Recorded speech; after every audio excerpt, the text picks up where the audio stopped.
anachukua ile Nzengeli. Maxim pia anaondoka katika njia ya Nzengeli, anapunguza, anamwekea Prince Dube, smiling killer Dube! Wow!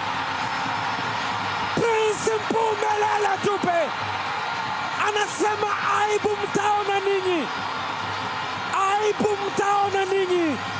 Yeye kazi yake ni kuua, anaua huko na tabasamu.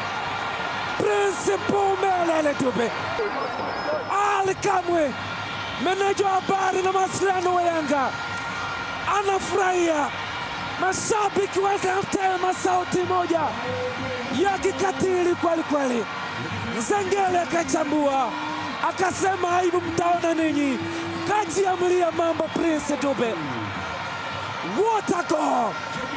Control zuri, ball balance, ball technique, ball control.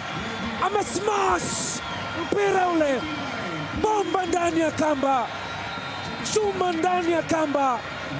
Wanakalia msumari hapa JKT Tanzania, ni kilio tu, wananchi wanafurahi.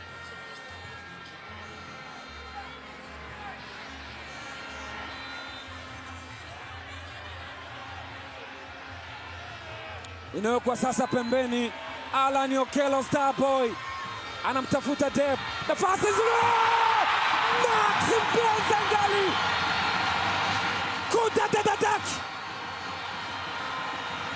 In God he trusts.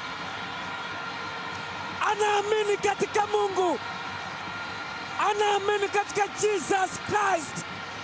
Yesu Kristo ni pastor. Maxim Nzengeli, hili ndo kombe, kwamba unanyanyua kombe. Wewe Zimbwe, wewe Zimbwe, wewe unaumiza watu moyoni.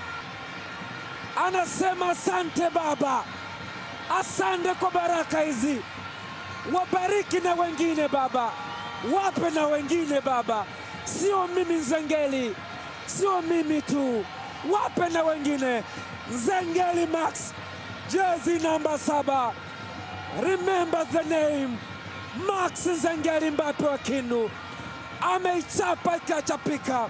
Ramadhani Chalamanda Metaif, no space for him.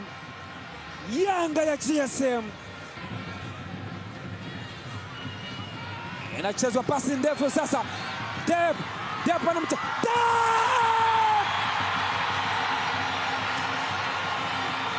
Anatundika jezi na kuitupa mbali.